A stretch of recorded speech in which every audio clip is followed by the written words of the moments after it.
할렐루야. 2월 24일 금요일 새벽 예배 오신 여러분 주님의 이름으로 환영합니다. 이 시간 하나님 주시는 은혜와 평강이 충만한 시간이 되시길 주님의 이름으로 축원합니다. 함께 찬송가 604장 완전한 사랑 찬송하심으로써 새벽 예배를 시작하도록 하겠습니다.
거룩하신 하나님 아버지 감사합니다. 오늘 저희에게 새로운 날을 또 허락하여 주시고 하나님의 말씀을 듣고 하나님을 향한 기도로 하루를 시작하게 함을 인도해 주심을 감사드립니다.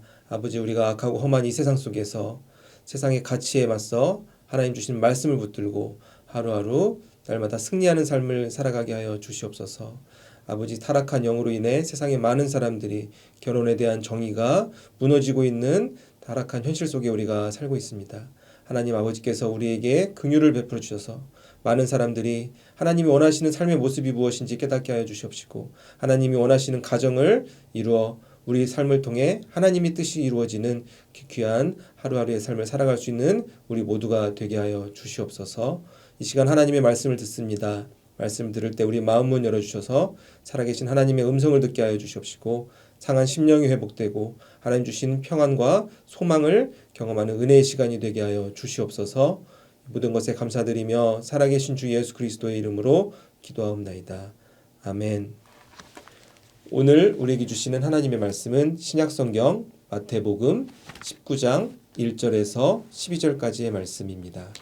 예수께서 이 말씀을 마치시고 갈릴리를 떠나 요단강 건너 유대 지경에 이르시니 큰 무리가 따르거늘 예수께서 거기서 그들의 병을 고치시더라. 바리새인들이 예수께 나와 그를 시험하여 이르되 사람이 어떤 이유가 있으면 그 아내를 버리는 것이 옳으니까. 예수께서 대답하여 이르시되 사람을 지으신 이가 본래 그들을 남자와 여자로 지으시고 말씀하시기를 그러므로 사람이 그 부모를 떠나서 아내에게 합하여 그 둘이 한 몸이 될지니라 하신 것을 읽지 못하였느냐. 그런즉 이제 둘이 아니요 한 몸이니 그러므로 하나님이 짝지어 주신 것을 사람이 나누지 못할지니라 하시니 여짜오되 그러면 어찌하여 모세는 이혼 증서를 주어서 버리라 명하였나이까. 예수께서 이르시되 모세가 너희 마음의 완악함 때문에 아내 버림을 허락하였거니와 본래는 그렇지 아니하리라.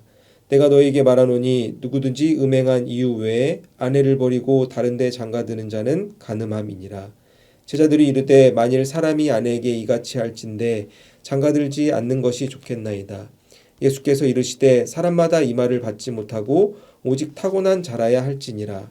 어머니의 태로부터 된 고자도 있고 사람이 만든 고자도 있고 천국을 위하여 스스로 된 고자도 있도다.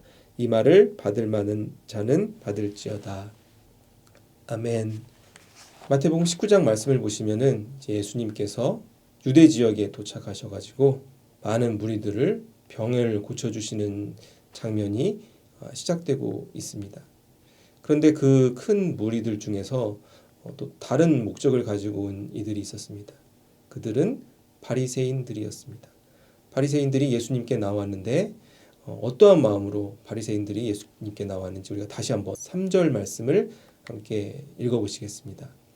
바리새인들이 예수께 나와 그를 시험하여 이르되 사람이 어떤 이유가 있으면 그 아내를 버리는 것이 옳으니까. 아멘. 오늘 바리새인들이 예수님을 찾아온 목적이 무엇이었습니까? 바로 예수님을 시험하기 위해서 그들이 예수님을 찾아왔던 것입니다. 큰 무리들, 많은 사람들은 예수님을 향한 소망을 가지고 예수님을 찾아왔습니다.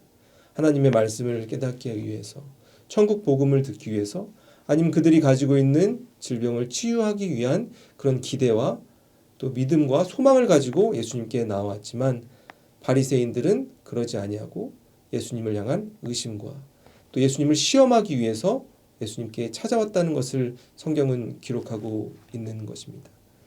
우리가 신앙생활하면서 어떤 목적을 가지고 어떤 마음가짐으로 예배에 참여하고 교회 모든 활동에 참여하는 것이 중요할 것입니다. 나의 인간적인 정욕으로 그것에 참여하는 것이 아니라 예배를 드릴 때도 그렇고 찬양을 드릴 때도 그렇고 성경 공부를 할 때에도 그렇고 우리가 하나님을 향한 기대를 가지고 참여하는 것이 중요할 것입니다. 이렇게 비틀어진 마음으로 바리새인과 같은 마음으로 예수님께 다가왔을 때 그들이 예수님이 보여주시는 놀라운 기적을 경험하지 못하고 그들의 삶이 하나님 주신 뜻을 깨닫지 못하는 안타까운 신앙을 가지고 평생 살아갔다는 것을 우리가 말씀을 통해서 기억할 수 있는 것입니다. 바리새인들은 예수님을 시험하기 위해 어려운 질문으로 예수님을 당황하게 만듭니다. 어떤 질문을 하였습니까? 남편이 아내를 버리는 문제가 옳으니까라고 이야기하고 있습니다. 그런데 여기에서 옳으니까라고 이제 번역된 한국 표현을 영어와 또 그리스어로 보시면은 옳으니까가 율법적으로 맞습니까로 되어 있다는 것을 우리가 볼 수 있습니다. 즉 이게 남편이 아내를 버리는 문제가 도덕적으로 옳은 일입니까? 라고 물어보는 것이 아니라 율법적으로 그 일이 합당합니까? 라고 바리새인들은 예수님께 물어보고 있었던 것입니다. 바리새인들은 율법을 중심으로 신앙생활했던 사람들이었습니다. 그들은 구약에 나와 있는 600가지가 넘는 율법을 날마다 지키기 위해서 노력하며 살아갔던 사람들입니다. 그런데 율법이 무엇입니까? 율법은 하나님께서 우리에게 주신 규범입니다. 그것을 통해서 어떤 게 죄악된 삶이고 어떤 게 하나님이 원하시는 삶인지 깨닫게 하기 위해서 하나님께서 우리에게 율법을 허락하셨습니다. 하지만 바리새인들은 그 율법을 통해서 자기의 의를 높이기 위한 그런 잘못된 태도를 가지고 있었던 것입니다. 내가 이만큼 율법을 잘 지키는 삶을 살아가니까 다른 사람들보다 나의 신앙이 더욱더 뛰어나다라는 그러한 교만을 가지고 살았던 사람들이 바리새인들이었던 것입니다. 그리고 그 당시 일어났던 수많은 그 결혼 문제 중에서 남편이 부인을 버리는 이 일이 율법적으로 맞는지 아닌지를 예수님께 시험하며 물어보고 있는 것입니다. 인간의 삶에서 우리가 행복하기 위해서 추구하는 여러 가지 조건들이 있을 수 있습니다. 좋은 교육을 받고 또 좋은 곳에 취직하려고 또 많은 돈을 벌기 위해서 인간이 노력하며 살아갑니다. 그런데 인간의 행복을 결정하는 또 중요한 요소 중 하나가 결혼이라고 할 수 있을 것입니다. 아직 뭐 결혼하지 않으신 분들도 있을 것입니다. 누구와 만나서 어떤 가정을 이루느냐에 따라서 우리의 인생이 결정되는 것입니다. 전혀 다른 인생의 길을 걸어가는 것이 결혼이 어떻게 보면 영향을 끼친다는 것을 우리가 삶을 통해서 알 수가 있는 것입니다. 예수님 그때 당시 결혼 문화를 살펴보시면은 여러 가지 이유로 남편들이 아내를 버리는 일들이 많이 있었습니다. 그때는 지금보다 더 여성의 지위가 낮은 사회였습니다. 그래 남편이 조금만 마음에 들지 않으면 여러 가지 핑계를 들어서 아내를 버리는 일들이 빈번하게 일어났던 것입니다. 그런데 이 사회적 현상을 가지고 바리새인들이 예수님께 찾아와서 물어보는 것입니다. 이러한 일들이 많이 일어나는데 이것이 율법적으로 맞는 일입니까? 라고 예수님께 이렇게 물어봅니다. 그런데 예수님께서 이에 어떻게 대답을 하셨습니까? 4절 말씀 함께 다시 보시겠습니다. 예수께서 대답하여 이르시되 사람을 지으신 이가 본래 그들을 남자와 여자로 지으시고 말씀하시기를 그러므로 사람이 그 부모를 떠나서 아내에게 합하여 그 둘이 한 몸이 될지니라 하신 것을 읽지 못하였느냐. 아멘. 예수님께서는 자신을 시험하는 바리새인들에게 이렇게 말씀하십니다. 바리새인들이 물어본 질문의 요지는 이렇습니다. 이혼 여부에 대해서 물어보고 있는 것입니다. 이렇게 아내를 버리는 행위가 율법적으로 맞습니까? 그런데 그 문제에 대한 대답을 하려면 예, 아니요로 대답을 해야 되는데 갑자기 예수님께서는 이혼에 관한 말씀을 하지 않으시고 결혼에 대한 정의를 말씀해 주고 계신 것입니다. 우리가 잘 알고 있는 창세기 2장에서 하나님께서 인간을 창조하시고 인간에게 말씀하신 결혼이 무엇인지 너희가 다시 한번 기억해 봐야 된다라고 말씀하고 있는 것입니다. 바리새인들은 율법 중심으로 이혼에 집중하고 있습니다. 이혼이 율법적으로 맞냐 아니냐에 대해서 관심을 가지고 있었지만 예수님께서는 무엇라고 말씀하십니까? 이혼이 중요한 것이 아니라 너네가 결혼이 무엇인지 다시 한번 생각해 봐야 된다라면서 하나님의 말씀을 다시 한번 우리들에게 말씀해 주고 있는 것입니다. 창세기 2장을 보시면은 이렇게 나와 있죠. 남자가 그 부모를 떠나서 그 아내와 한 몸이 되는 것이 결혼이다라고 하나님께서는 우리에게 말씀해 주셨던 것입니다. 결혼을 할 때 사람들의 마음은 어떻습니까? 서로에 대한 사랑이 가장 충만할 때 결혼을 하게 됩니다. 그런데 서로 이렇게 사랑하는 두 사람이 만나더라도 화목한 가정을 이루며 이렇게 오랫동안 살아가는 것은 쉽지 않은 일입니다. 그래야 많은 사람들이 행복하고 화목한 가정을 위해서 다양한 방법들을 연구하고 또 그런 것을 알기 위해 노력하는 세상의 사람들을 우리가 많이 보고 있습니다. 그럴 때 하나님을 향한 믿음을 가지고 살아가는 우리는 무엇을 생각해야 되는 겁니까? 하나님이 말씀하신 결혼이 무엇인지 우리가 다시 한번 기억해 봐야 되는 것입니다.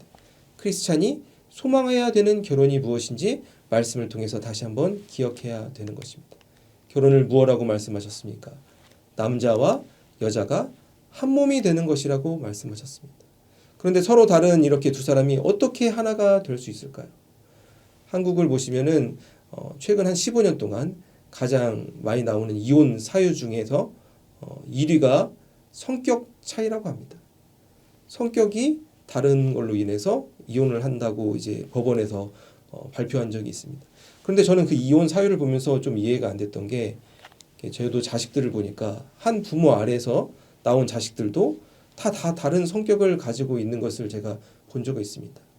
아무리 서로 사랑하는 사람들이 만나도 성격이 서로 같을 수는 없을 것입니다. 설령 성격이 같다고 해도 화목한 가정을 이룰 수 있을까라는 그러한 또 질문도 가져보게 되는 것입니다. 그렇다면 어떻게 하면은 서로 다른 두 사람이 하나의 몸, 한 몸을 이루게 될 수 있을까요? 우리가 6절 말씀 다시 한번 함께 읽어 보시겠습니다. 그런즉 이제 둘이 아니요 한 몸이니 그러므로 하나님이 짝지어 주신 것을 사람이 나누지 못할지니라 하시니, 여기에서 보시면은 이제 둘이 아니다 한 몸이다라고 예수님께서 다시 한번 말씀해 주고 있는 것입니다. 둘이 하나가 되면은 새로운 연합체가 생긴다는 것을 우리가 주목해야 되는 것입니다. 서로가 각자 가지고 있는 그런 삶의 경험과 지혜 같은 것들이 둘이 되면서 새로운 연합체로 구성되는 것입니다. 쉽게 예를 들어 설명드리면은 빨강색하고 노란색이 섞이면 어떤 색이 되죠? 전혀 다른 주황색이 나오게 되는 것입니다. 그런데 그러면 우리 어떻게 하면 두 사람이 하나가 될 수 있나에 대한 우리는 질문을 할 수가 있을 것입니다. 바로 하나님을 향한 믿음 안에서 가정을 이루어 나갈 때 우리는 하나님이 기뻐하시는 한 몸을 이루며 살아갈 수 있게 되는 것입니다. 인간적인 사랑에는 한계가 존재합니다. 우리가 아무리 잘해주고 100번, 1000번을 잘해주더라도 한 번 큰 실수를 해서 다른 사람의 마음을 아프게 하면, 사랑하는 상대방의 마음을 아프게 하면 끝나버릴 수 있는 것이 연약한 인간의 관계인 것을 우리가 기억해야 되는 것입니다. 어떠한 가정을 우리가 이루어 나가며 살아가야 됩니까? 바로 함께 기도하며 함께 하나님을 예배하며 하나님의 뜻을 구하며 우리가 가정을 이루어 나갈 때 하나님께서 그 가정과 함께 하시고 그 가정을 하나 되게 하시고 하나님의 뜻이 그 가정을 통해서 이루어지게 되는 것입니다. 그런데 우리가 살다 보면은 교회 안에서 특별히 또 남편과 부인이 서로 각자 열심히 교회에서 뭐 헌신하고 봉사하고 신앙생활하는데 가정에 문제가 생기는 경우를 우리가 본 적이 있습니다. 또한 또 우리 안에서 그러한 일들이 발생할 수 있습니다. 내가 새벽 기도도 열심히 하고 성경도 열심히 읽고 여러 가지 봉사와 헌신하는데 나의 가정에 평화가 없는 그러한 순간이 찾아올 때가 있는 것입니다. 그럼 어떤 문제가 있는 것일까요? 그런 순간에는 우리의 신앙을 되돌아볼 필요가 있는 것입니다. 내가 나의 의를 위해서 교회 생활하고 신앙 생활을 하고 있는 것은 아닌지, 정말 하나님의 뜻이 나의 삶 가운데서 우리의 가정 가운데서 이루어지고 있는지 우리의 가정을 먼저 살펴볼 수 있는 우리가 되어야 될 것입니다. 오늘 본문을 보시면 이어서 예수님께서는 또 모세의 예를 들어서 이혼의 율법적 유미와 또 독신의 삶도 가능하다, 또 이혼도 가능하다라고 이런 말씀들을 계속해서 이어서 하고 계십니다. 그런데 오늘 우리가 이 말씀 보면서 오해할 수 있는 부분들이 있습니다. 사람들이 성경을 보면서 이렇게 생각할 수 있죠. 아, 그러면은 우리가 뭐 이혼도 가능하고 혼자 살아가는 것도 가능하겠구나라고 우리가 쉽게 어떻게 보면 결론 지을 수도 있습니다. 그런데 우리가 오늘 말씀을 통해서 기억해야 되는 것이 무엇입니까? 하나님이 우리에게 말씀하신 결혼의 의미를 기억해야 되는 것입니다. 우리가 살아가면서 어떻게 이혼할까? 아니 어떻게 혼자 살 수 있을까? 그런 것을 성경 안에서 발견하려는 것이 아니라 나의 삶 가운데서 우리의 가정 속에서 하나님이 원하시는 삶이 무엇인지 깨닫는 지혜가 필요한 것입니다. 날마다 나의 삶을 통해서 우리의 가정의 삶을 통해서 하나님의 뜻이 이루어지고 있는 것인지 아닌지 우리 삶을 우리 가정을 되돌아볼 수 있는 지혜가 필요한 것입니다. 오늘 말씀을 정리해 보겠습니다. 우리가 두 가지를 기억할 수 있을 것입니다. 첫 번째로는 결혼은 두 사람이 한 몸을 이루는 것입니다. 두 사람이 한 몸을 이루는 것은 문자적으로 이렇게 몸이 하나가 되는 것 이상의 영적으로 우리 두 사람이 하나가 되어 새로운 연합체가 생긴다는 것을 우리가 기억해야 됩니다. 나의 생각을 내려놓고 나의 고집을 내려놓고 나의 삶의 자세를 내려놓고 우리가 하나님을 향해 기도하면서 함께 하나님이 원하시는 것을 날마다 조그만 것부터 이루어 나갈 때 하나님께서 우리 가정을 하나 되게 하여 주시는 것입니다. 두 번째로 우리가 기억할 수 있는 것은 우리가 이와 같이 한 몸을 이루기 위해서 필요한 것은 바로 하나님의 사랑을 기억하고 하나님의 은혜를 구하는 믿음으로 날마다 살아가야 되는 것입니다. 사랑하는 성도 여러분, 오늘 우리에게 주신 예수님의 말씀을 기억하며 우리가 이 땅 가운데서 인간적인 사랑을 뛰어넘는 하나님의 사랑과 하나님의 은혜가 우리의 삶 가운데 우리의 가정에 충만하여서 우리의 삶을 통해 복음의 빛이 많은 이들에게 비춰질 수 있는 그런 등대와 같은 삶을 살아가실 수 있는 모든 성도님들이 되시기를 주님의 이름으로 축원합니다. 거룩하신 하나님 아버지, 오늘 우리에게 말씀을 통해서 결혼이 무엇인지 다시 한번 깨달을 수 있는 지혜를 허락하여 주시니 감사를 드립니다. 두 사람이 만나 하나를 이루는 것이 결혼인 것을 우리가 깨닫게 하여 주시옵시고 나의 의와 나의 경험을 주장하며 고집하며 살아가는 것이 아니 내 뜻을 모두 다 내려놓고 하나님이 원하시는 삶의 방향이 무엇인지 함께 서로를 위해 기도하며 함께 예배하며 나아갈 수 있는 우리 가정이 되게 하여 주시옵소서. 그래야 우리 가정을 통해서 하나님의 복음이 많은 이들에게 전달될 수 있는 축복의 통로의 삶을 살아가게 하여 주시옵소서.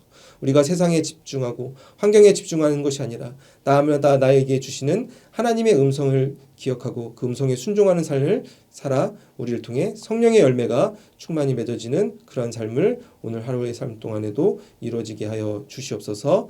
이 모든 것에 감사드리며 살아계신 주 예수 그리스도의 이름으로 기도하옵나이다. 아멘. 또 중보 기도 제목을 위해서 또 각자의 기도 제목을 위해서 함께 이 시간 기도하시겠습니다.